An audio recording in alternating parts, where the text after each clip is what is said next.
రాతను తనే రాయగల అవకాశాన్నే వదులుకొని తనలో భీతిని తన అవినీతిని తన ప్రతినిధులుగా ఎన్నుకొని ప్రజాస్వామ్యమని తలచే జాతిని ప్రశ్నించడమే మానుకొని కళ్ళు ఉన్న ఈ కబోది జాతిని నడిపిస్తుందట ఆవేశం.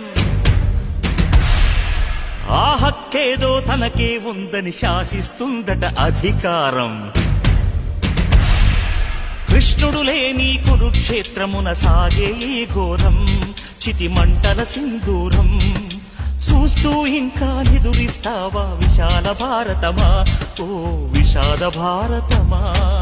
అర్ధశతాబ్దపు అజ్ఞానాన్ని స్వతంత్రమందామా, స్వర్ణోత్సవాలు చేద్దామా.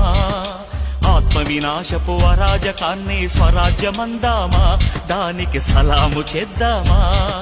శాంతిక పోతపు పుట్టుక తెంచి తెచ్చిన బహుమానం ఈ